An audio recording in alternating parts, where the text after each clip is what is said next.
Olá, meus queridos! Estamos aqui para mais um bate-papo, Instituto Marilu Godoy. Como vocês estão? Sou Juliana Lisboa, zootecnista e bióloga, e eu vim aqui conversar um pouquinho com vocês sobre os mais variados temas envolvendo o cuidado e o bem-estar dos animais. Hoje a gente vai conversar um pouquinho sobre as mães, mas as mães, as nossas mãezinhas de quatro patas, né? Então, assim, quais são os principais cuidados que a gente tem que ter com as cadelas, com as gatas, com as coelhas, quando elas estão em gestação e o que eu devo fazer para preparar ela da melhor maneira possível para o parto e para os primeiros cuidados com esses filhotes. Pessoal, a reprodução dos animais, ela é um ato exclusivamente instintivo. Então, o animal tira da sua cabeça aquela coisa de que, ai, a minha cachorra precisa ser mãe. Não, ela não precisa, tá? Ela não precisa.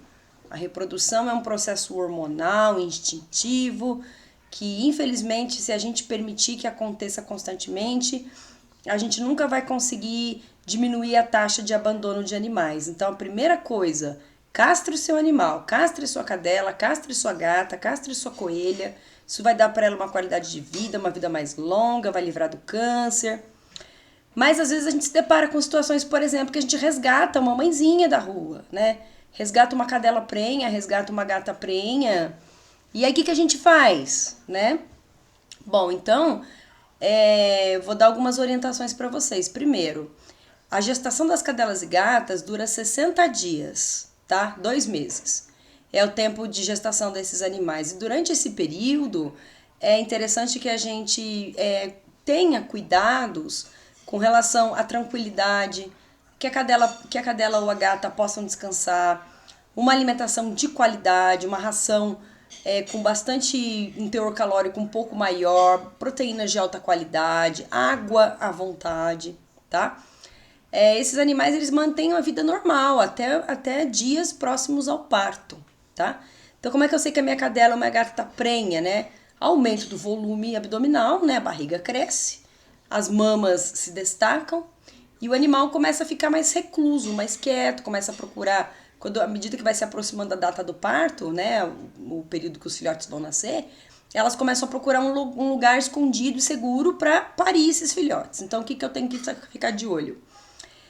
Quando eu observar que o animal está ansioso, o animal para de comer, começa a ficar inquieto, começa a cavar, né, na tentativa de construir um ninho, eu tenho que prover esse ninho para ela. Então, é interessante a gente colocar uma caminha, cobertores. Eu gosto de fazer assim, gente, colocar cadela e gata para parir num lugar bem tranquilo, sem as pessoas da família por perto, porque estressa, a nossa presença estressa o animal. Isso pode fazer com que ela rejeite os seus filhotes, tá? Então é muito importante que ela cuide desses filhotes, amamente esses filhotes com o mínimo de intervenção nossa, a não ser em situações que a gente está vendo que o parto está se estendendo muito. Então é interessante você providenciar um local para este ninho. Então uma caixa de papelão forrada com jornal, com cobertinha, é legal. Por quê? Porque ela vai parir e no momento que ela parir, ela vai rasgar tudo, né? É instintivo, é a construção do ninho. Então, se você coloca uma caminha chique lá, ela vai acabar com a cama. Até é perigoso ela comer, né, o material. Então, uma caixa de papelão bem limpinha, forrada com jornal, coloca o tapetinho higiênico, né? E aí ela vai arrumar aquele ninho. Então, esse é o primeiro sinal de que o parto vai acontecer. Segundo sinal, a bolsa rompe, né? Então, o animal começa a sentir muita dor, começam as contrações, ela deita, ela se inclina, ela faz força, ela fica ofegante, a respiração fica mais difícil, tá? Então, e aí a bolsa se rompe e os filhotes começam a nascer. Normalmente a gente tem um intervalo de 15, 20 minutos, até no máximo 1h30 de um filhote para o outro, dependendo do tamanho e da idade da cadela, tá? As cadelas mais jovens demoram um pouco mais para parir, porque elas não têm muita experiência. Já as cadelas mais velhas, elas parem mais rápido, tá? Também o tamanho dos filhotes é importante. Às vezes o filhote é muito grande, ele demora para nascer. Então a gente tem que ficar de olho assim. No momento do parto, a gente acompanha a distância, mas vê se ela está conseguindo parir esses filhotes com facilidade. Depois que ela pare o filhote, ela precisa limpar o filhote. Ela tem que lamber, ela mesma lambe, ela corta o cordão e ela ingere a placenta. Tudo isso é um processo natural que tem que acontecer. Agora, se essa cadela ou essa gata não consegue parir esse filhote, você tá vendo que ela tá ficando exausta, você tá vendo que ela tá parindo o filhote e ela não lambe o filhote, aquele filhote não respira, aí você precisa intervir, tá? O que você vai fazer, né?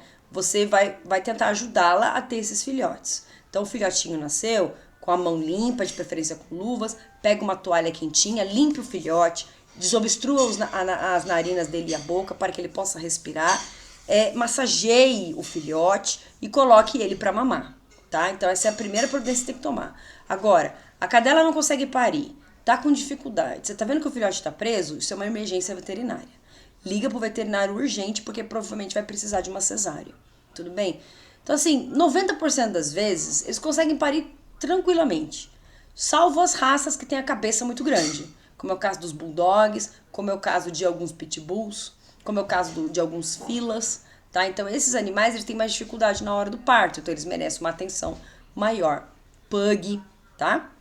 Tirando isso, pessoal, uma boa alimentação, um lugar limpo e tranquilo e aquecido, tá? O mínimo de contato humano. Depois que essa mãezinha parir, lamber os filhotes, colocar eles para mamar, tá? Deixa essa família tranquila, não intervenha, tá?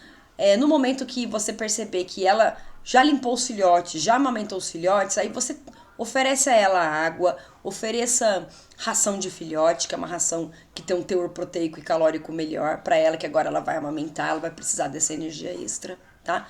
Limpe a caixa com cuidado, remova o cobertor, jornal rasgado, sujo, material sujo, tá?